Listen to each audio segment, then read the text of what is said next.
Suatu ketika Usamah ibnu Zaid yang kita bicarakan biografinya ini menghadap melihat Nabi SAW dan dia berkata, "Ya Rasulullah, wahai Rasulullah, lam araka tasumu syahram minas syuhur ma tasumu fi Sya'ban." Aku tidak pernah melihat engkau berpuasa begitu banyak seperti puasa engkau di bulan Sya'ban. Kebetulan kita hari ini jatuh pada tanggal 2 Sya'ban. Ya Rasulullah, wahai utusan Allah, wahai Nabi Allah, lam araka, aku tidak pernah melihat engkau tasumu syahram minas syuhur, berpuasa di suatu bulan, tasumu fi Sya'ban, seperti puasa engkau di bulan Sya'ban. Artinya dibandingkan bulan yang lain, Muharram, Safar, Rabiul Awal, Rabiul Akhir, Jumadil Awal, Jumadil Akhir, Rajab, puasa engkau lebih banyak di bulan Sya'ban. Kira-kira alasannya apa? Itu menunjukkan Usamah ibnu Zaid dekat sekali dengan Nabi.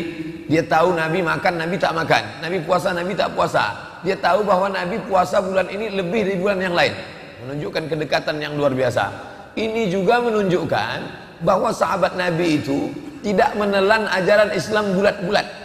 Nabi puasa, puasa ajalah, usah tanya-tanya, nanti banyak tanya Nabi marah masuk neraka. Yang tidak boleh banyak bertanya itu kalau pertanyaannya tidak ada alasan dan hanya untuk bertanya-tanya macam Bani Israel. Lembunya warna apa? Kira-kira sudah dipakai untuk membajak atau tidak?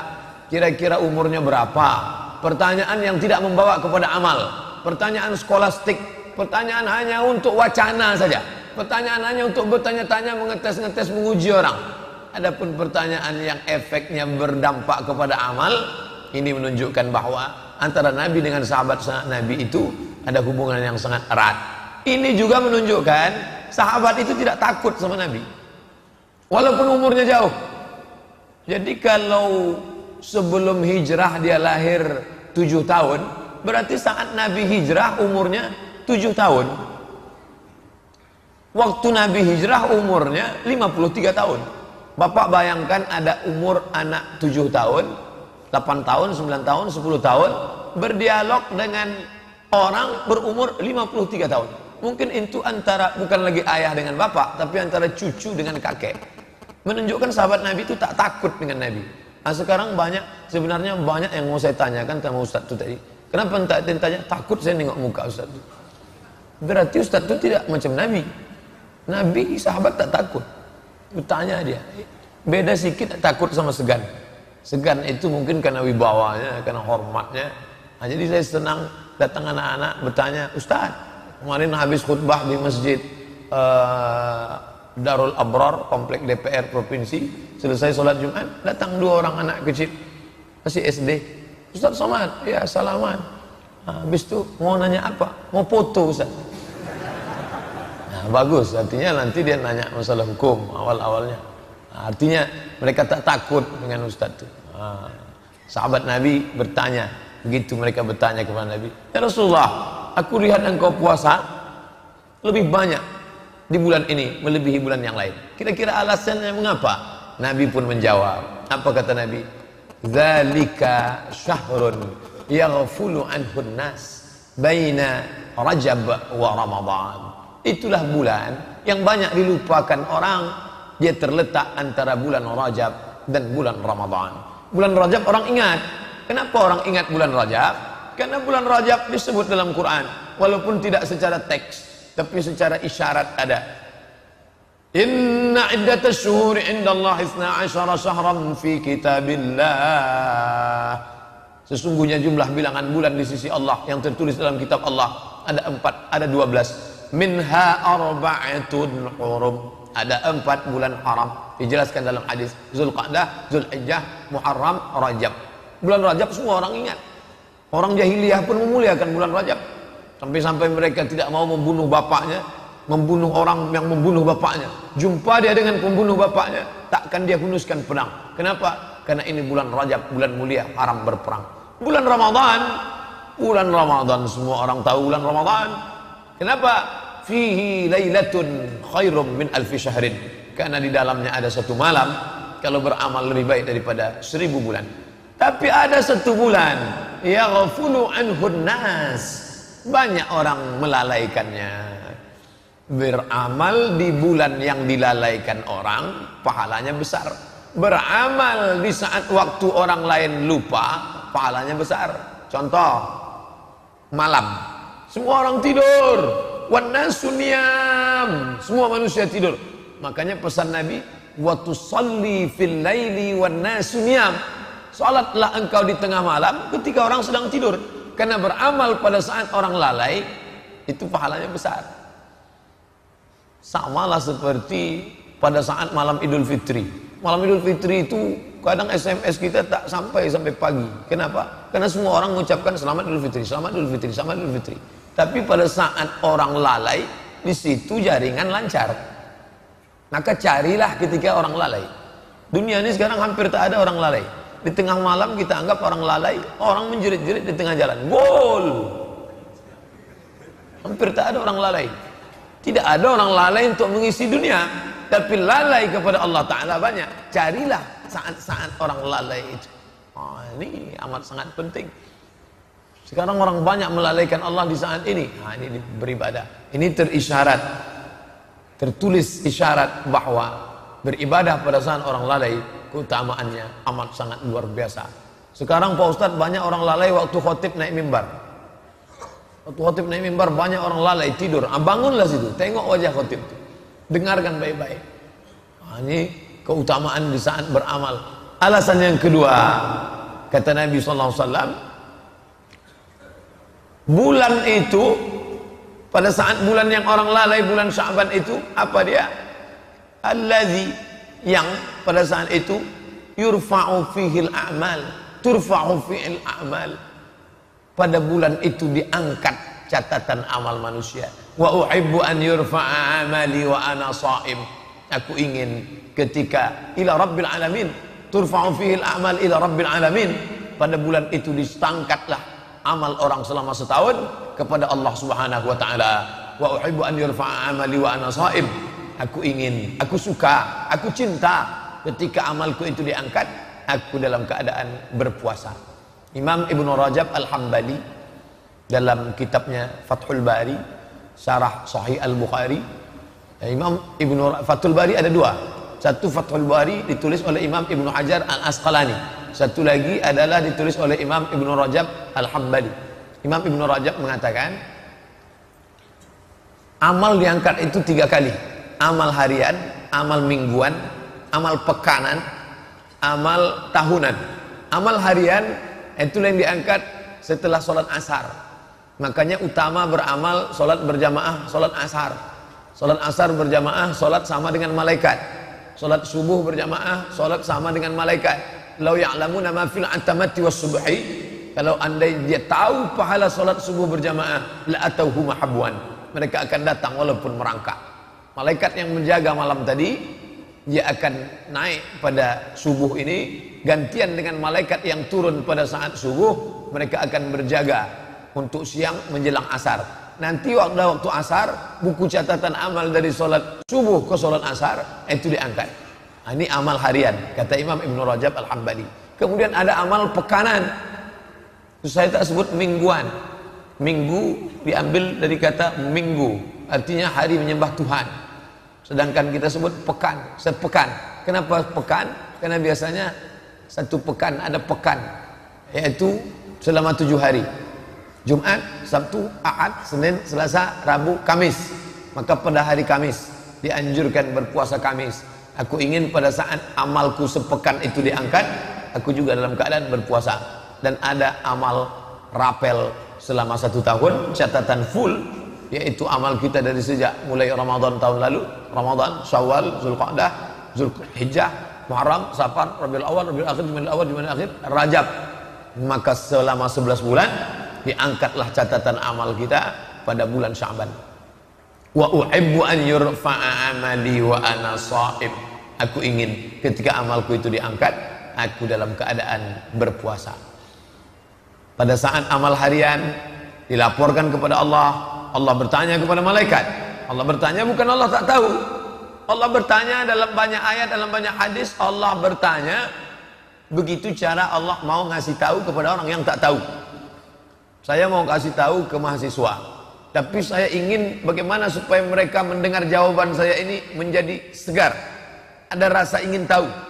Karena beda antara informasi yang saya sampaikan begitu datar dengan yang saya pancing dulu. Tahukah kalian siapa orang yang paling rugi? Ketika saya katakan gitu, bukan berarti saya tak tahu. Saya ingin memberitahu kepada mereka dengan cara memancing keingintahuan, dengan cara bertanya. Maka Allah bertanya kepada malaikat, hai malaikat, ketika engkau bawa buku catatan hambaku itu tadi, mereka sedang apa? Mereka sedang sholat asar berjamaah, ya Allah, bersama dengan kami. Itu amal harian, amal pekan, sepekan. Ketika kalian bawa catatan amal hambaku itu satu pekan, mereka sedang apa? Mereka sedang puasa hari Kamis, ya Allah. Begitu juga dengan tahunan. Ketika kalian bawa buku catatan hambaku itu selama setahun, saat kalian angkat amalnya, dia sedang apa? Kata malaikat menjawab, mereka sedang berpuasa, ya Allah. Mereka tahan makan, mereka tahan minum, mereka tahan mata, mereka tahan nafsu syahwat. Padahal istrinya halal, padahal makannya halal, padahal minumnya halal. Apakah mereka pernah melihat surgaku? Tidak. Apakah pernah mereka merasakan nerakaku? Belum. Apakah pernah mereka melihat aku? Tidak. Ternyata mereka sudah sampai pada maqam ihsan. Anta'budallaha ka'annaka tarahu, fa in lam takun tarahu fa innahu yaraka. Engkau sembah Allah, engkau beribadah kepada Allah seakan-akan engkau melihat dia, walaupun engkau tidak melihat dia, fa innahu yaraka, tapi engkau merasakan sedang dilihat oleh dia. Dan orang paling merasakan ihsan itu ketika sedang puasa. Ketika sedang sholat, orang ihsan, tak berani dia menggerakkan biji matanya ke atas karena dia sedang merasa dilihat, dipandang Allah. Pada saat orang melaksanakan ibadah umrah, dia sedang ihsan. Tak berani dia mencabut bulu hidungnya, tak berani dia mencabut rambutnya, tak berani dia mencabut duri di pokok kayu, tak berani dia membunuh binatang, karena dia sedang merasakan ihsan, pengawasan Allah SWT. Maka pada saat puasa, tak berani dia makan, tak berani dia minum, tak berani dia berpikir yang tidak-tidak, tak berani dia berkata-kata bohong, dusta, sia-sia, lara. Kenapa? Dia sedang berada dalam pengawasan Allah Subhanahu wa ta'ala. Maka alangkah baik, agung dan mulianya ketika di awal-awal ini kita kaji hadis ini, mumpung masih di awal bulan Sya'ban. Maka hadis ini yang kita kaji diriwayatkan oleh Imam An-Nasai dalam kitab Sunan, diriwayatkan oleh Imam An-Nasai. Status hadis hadisun hasan, hadis hasan. Di sisi lain, hadis ini juga memberikan kabar gembira bagi ibu-ibu yang banyak hutang puasa di tahun lalu. Tahun lalu tinggal puasa berapa hari? Tinggal 30 hari. Banyak betul, sampai 30 hari mengandung, menyusukan anak. Jadi seorang suami tahu, sadar betul dia juga sebagai suami mengingatkan istrinya, dia juga sebagai anak.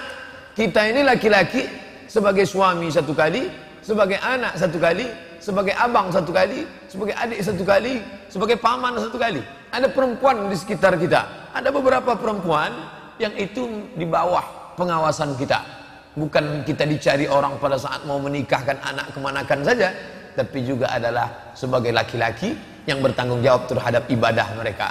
Kita ingatkan adik kita, kamu punya anak, ya, sedang menyusukan anak, ya, puasamu tinggal kemarin 30 hari. Itu tanggung jawab kita. Jangan sampai kita biarkan mereka sehingga kita mendapat gelar dayus. Muhammad dayus ya Rasulullah. Siapa itu dayus ya Rasulullah? Alladzi yuqirrusu, membiarkan anak kemanakannya, membiarkan saudaranya, membiarkan adiknya melakukan perbuatan buruk. Perbuatan buruk bukan hanya tidak menutup aurat, perbuatan buruk adalah tidak mengqadha puasa. Maka kita ingatkan, ini bulan Sya'ban nih, keutamaannya banyak, maka engkau qadha puasamu yang lalu. Lupa. Sejak Syawal sudah 11 bulan tak mengqadha puasa. Maka di bulan Sya'ban ini, mumpung masih tanggal 2, besok hari Ahad tanggal 3, hari Senin tanggal 4. Ahad, oke. Ahad saya tak bisa puasa nih. Kenapa? Ini godaannya besar nih, ayam panggang, ayam penyet, pesta, nikah, walimah, akikah. Saya tak bisa puasa nih Pak Ustadz. Hari Senin tak ada halangan. Maka hari Senin, malam Senin itu bangunkan istri, bangunkan keluarga, ajak mereka mengqadha puasa. Niatkan puasa, saya niat mengqadha puasa yang tinggal tahun lalu, diqadha pada hari Senin, maka keutamaannya luar biasa. Qadhanya lunas satu hari, dapat pahala puasa Senin, dapat pahala puasa sunat Rajab. Nah, jadi beramal ini cerdas, smart, cerdas. Sekarang banyak orang punya smartphone, HP-nya yang cerdas, orangnya tak cerdas. Cerdas kita beramal. Satu kali amal dapat 3 bonus. Mungkin yang lalu-lalu apa boleh buat. Begitulah Allah memudahkan, selalu memberikan motivasi-motivasi. Tidak ada alasan orang untuk takut beragama. Takut saya pengajian ini sikit-sikit neraka, enggak, kabar gembira. Nabi itu dikirim Allah Subhanahu wa taala basyiran wa nazira. Basyir, kabar gembira. Nazir, peringatan. Makanya basyir lebih dulu. Basyiru, beri kabar gembira. Wala tunaffiru, jangan buat orang takut kepada agama. Yassiru, berikan kemudahan. Wala tu'assiru, jangan mempersulit-sulit. Ustaz, saya belum mengqadha puasa nih, neraka jahanam tempat ente. Orang takut beragama. Saya belum mengqadha puasa nih. Insyaallah. Sekarang kita kan masih tanggal 2 qadha. Ibu, ganti puasanya, Bu. Ustaz udah sebut 2 kali ibu. Memangnya laki-laki tak ada tinggal puasanya? Laki-laki lebih banyak pula puasanya tinggal. Sejak kapan dia meninggalkan puasa? Kalau si ibu kemarin meninggalkan puasa sejak hamil 30 hari, menyusukan 30 hari, menyusukan tahun kedua 30 hari. Si bapak rupanya tak puasa sejak akil balik. Umur sekarang berapa? 43. Akil balik berapa? 13 tahun. 43 kurang 13, 30 tahun tak puasa.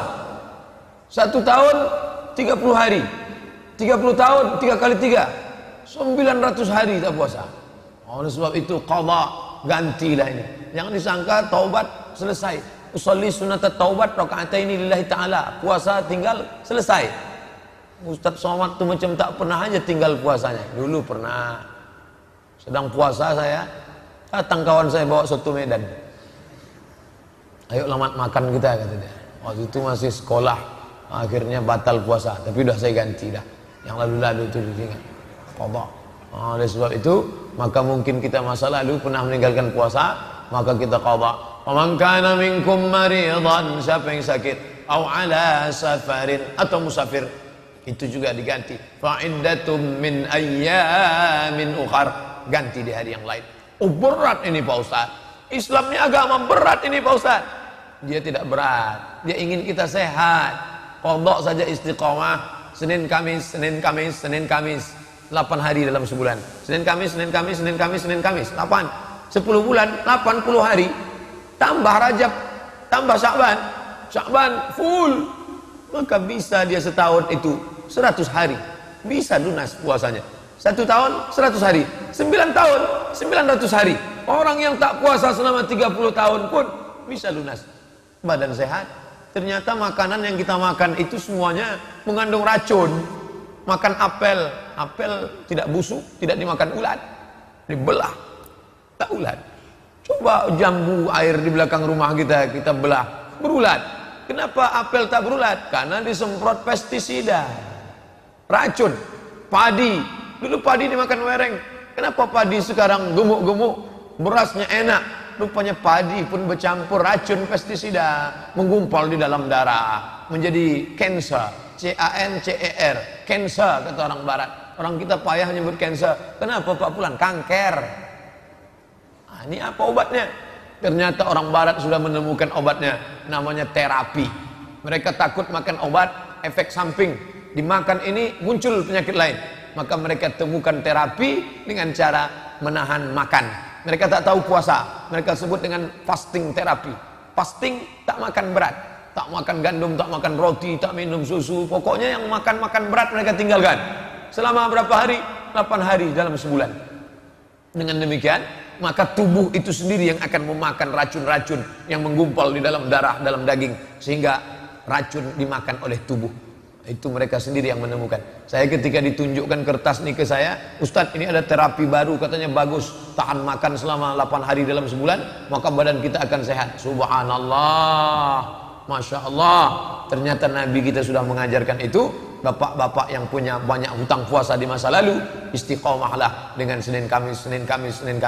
Bagi yang sudah, ini makin menguatkannya. Bagi orang beriman tak ada pengaruh. Informasi dari orang kafir itu tidak mempengaruhi amalnya sedikit pun. hanya sebagai pembanding saja, dia hanya akan tersenyum mendengar cerita ini. Tapi bagi orang yang mula-mula beramal, yang masih mempertanyakan, kalau saya buat ini saya dapat apa? Kalau saya tak buat ini saya dapat. Nah, itu. Jadi masih beramal, Ustadz, pahalanya apa? Efeknya apa? Tapi bagi orang yang sudah sampai pada tingkat ridha Allah, semua itu dia laksanakan untuk mencari ridha Allah. Saya tahu Bapak Ibu berlevel-level, ada yang sudah sampai pada maqam ridha, tapi masih ada lagi pada masa level untuk mencari pahala. Semuanya itu diayomi oleh Islam. Makanya Nabi mengatakan, kalau kamu puasa ini pahalanya ini, kalau melaksanakan sholat ini pahalanya ini, kalau ibadah ini pahalanya ini. Artinya apa? Islam mengayomi semua level. Tapi bagi orang-orang, saya tidak lagi beramal untuk ingin ini Pak Ustaz, saya hanya ingin beramal ilahi anta maqsudi wa ridhaka matlubi. Semuanya terayomi dalam Islam, karena manusia itu sama macam jari jemari, ada yang level tinggi, ada yang sedang, ada yang rendah.